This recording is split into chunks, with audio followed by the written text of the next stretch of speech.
Welcome back to Ready to Drive Anywhere. Today we got something a little bit different. We've got a motorhome here that we've done heaps of work to so they can travel Australia and have all the creature comforts of home. But let's get into it, as this one's going to be a long one.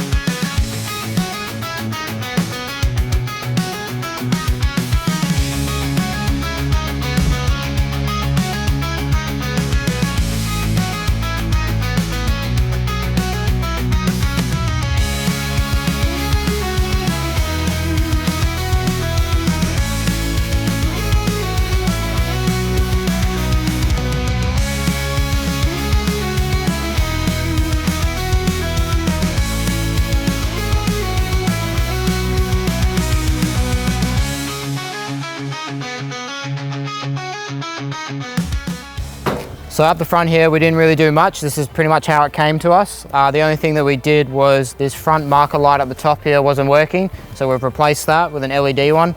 Fortunately, we couldn't get the old style anymore that's on the other side, so they do look different, but this is all we could get, and it's new, it's LED, a lot brighter than the other side.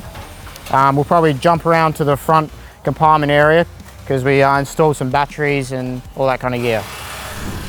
So in these two compartments here are where all the batteries are housed. In this smaller one are the starting batteries. They are 24 volt batteries because this bus runs off 24 volt. They originally were in the bigger compartment, but we've moved them to the smaller one so we had more room to house the house batteries. So in this big compartment here, this is where we've installed the two 200 amp hour lithium batteries from Amtron.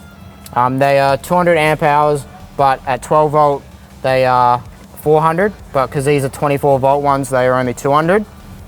And then we still got plenty of room next to them that we can install another two 200 amp hour 24 volt batteries from Amtron.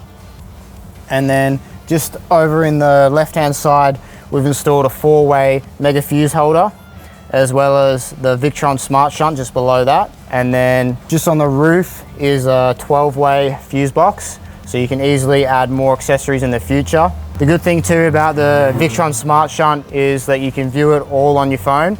So you can just connect to the smart shunt via the app, free to download, and then you can view all the batteries, what's going in, what's going out, how much percentage it's on, all through your phone.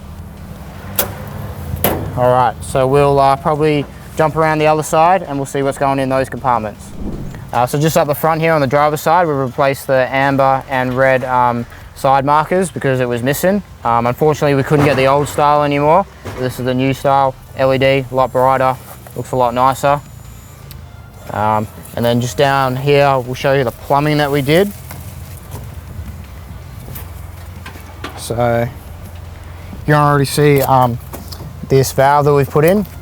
That is for the grey water tank, so you can just turn that and grey water will come out.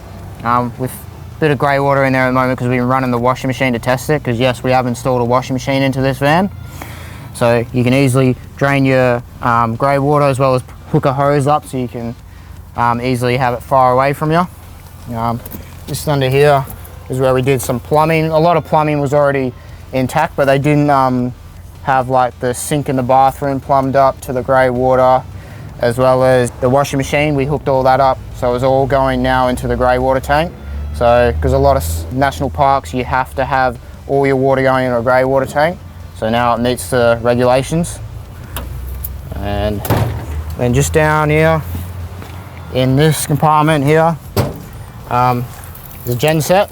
This is customer supplied, but we just installed this isolator switch and then just hooked a little lead up to plug into it. So now we can isolate the gen set and then turn it on when he wants to use it. We'll probably jump inside now and show you all the stuff that we've done inside. And we'll step in. All right. Probably start at down all the way down here at the front. This van originally had two aircons, split systems. They weren't working anymore, so we replaced them. So we installed two Dometic air conditioning.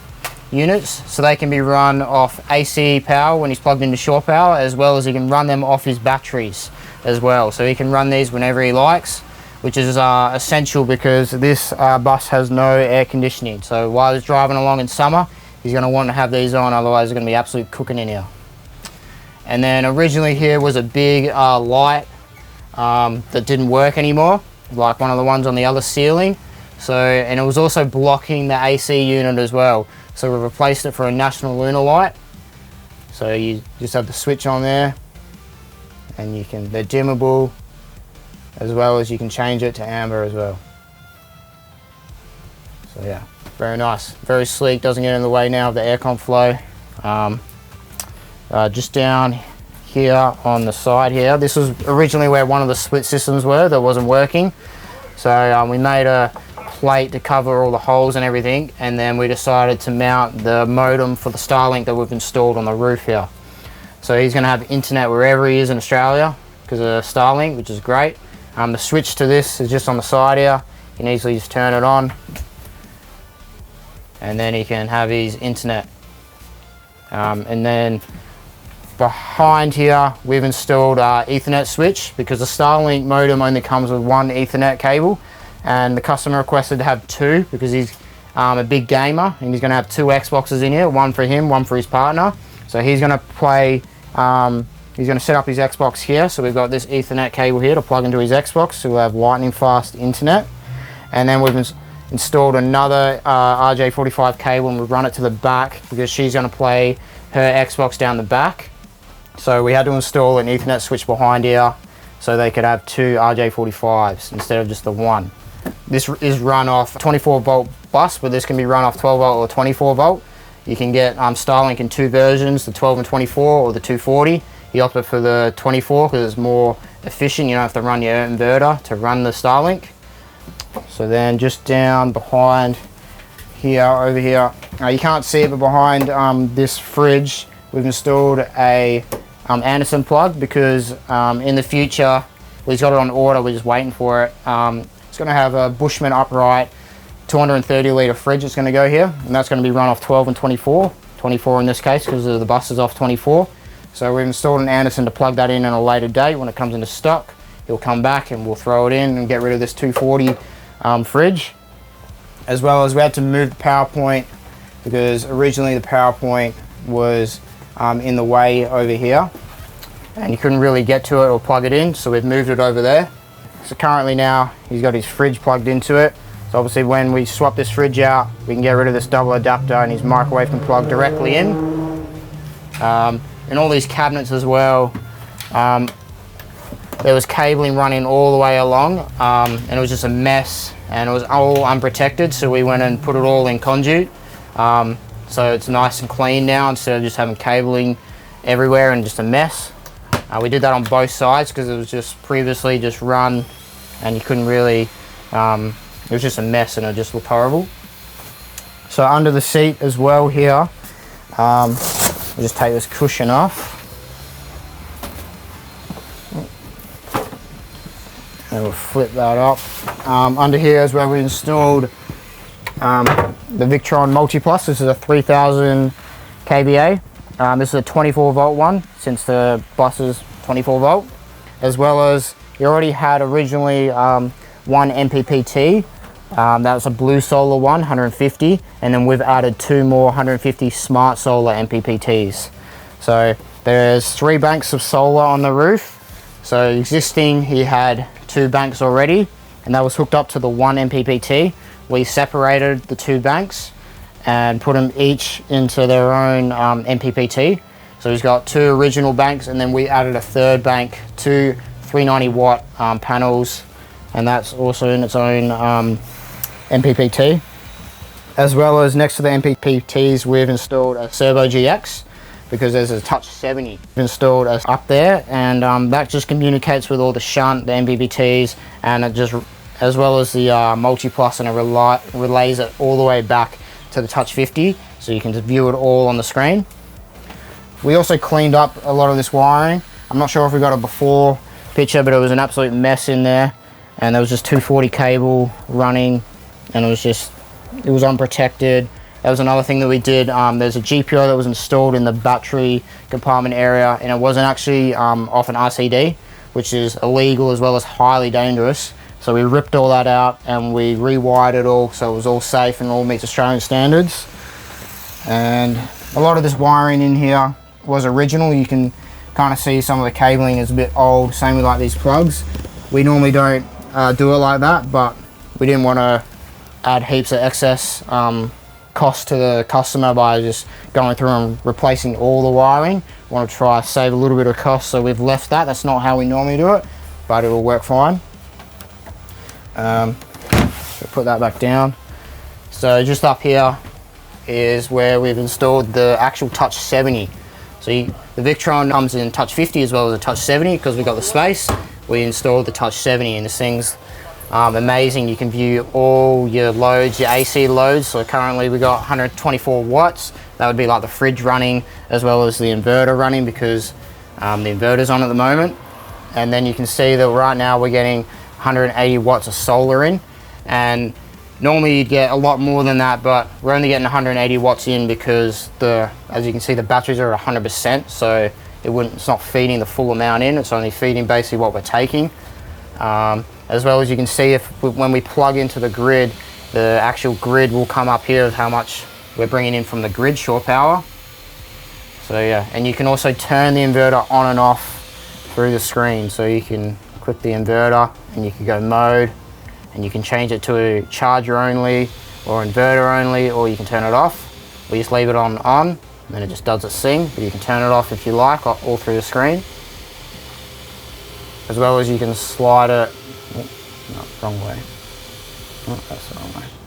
So you can have it screen like that if you prefer that kind of view. Looks a bit cleaner that way, but it's a bit harder to read everything, but it's obviously your choice. And then just next to that, we've installed the two RCBOs.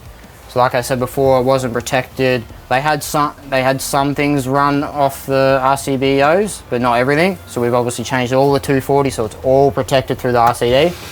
So everything's going to be safe now and meet with Australian standards. We've left the old screen because originally he just had the old the smart shunt with this small screen here. We just left it up there even though it's not getting used anymore, just because we just didn't want a hole there. So we've just left it. So I've just turned on the front aircon unit, and you can see as it's jumped from 250 all the way up to 850. So it's pulling about 600 watts, just the AC unit, which is quite a lot, but you got to understand that I've got it set at 16 degrees. It's just started up, as well I've got it on full fan. So this will be the peak that it's pulling. So 600 watts, yeah, it's a lot, but it's not like the end of the world. And you can see then on the display, it actually tells us if we keep running like this, we'll have 1 day left of battery capacity before we run out. And you can also see that the solar's jumped up as well to match the AC drawings. And because we've got two aircons, so if you run the second one, it'll probably be about 1200 watts. That's at absolute peak. So yeah, it's quite a lot, but it's not the end of the world. You still have heaps of battery capacity left. Down in here, we've got, so one side is a toilet, that's a toilet. This one is a shower. So we can show you what we've installed in the toilet, because one of the lights wasn't working, so we had to replace that. Yeah, so just up there, we've installed the National Lunar light again with the switch on it. We've done that because the light wasn't working, so we had to replace it. And this is probably the best alternative we could get. It doesn't fit the old space because the old one was a big square, but this one's a lot better light and it's very cost efficient. Just in the shower area, again, we didn't really do much. It was basically just this light here wasn't working, and that was because these are old school downlights that have drivers in them. New downlights are all inbuilt to the downlight, but old downlights like this, they're external. So that driver was faulty, so we just replaced that one, and now that light works. And not that you can really see because of the door, but down just in there, we've installed a panel and we've fully sealed it because we had to run cabling, or not cabling, we had to run hoses through for the washing machine because the washing machine is just next door, and unfortunately underneath the washing machine is the arch wheel, so we couldn't run through there, so we had to go through the wall and then down through the bathroom, which yeah, a bit unfortunate, but it's the best solution we could, and we've made a panel up to make it so it kind of looks factory and it looks pretty neat, and it's obviously watertight as well. Alright, and then just next to the shower here, it's just used to be storage. Now we've installed a washing machine. So this washing machine can be run directly off his batteries, or it can be run when he's plugged into shore power.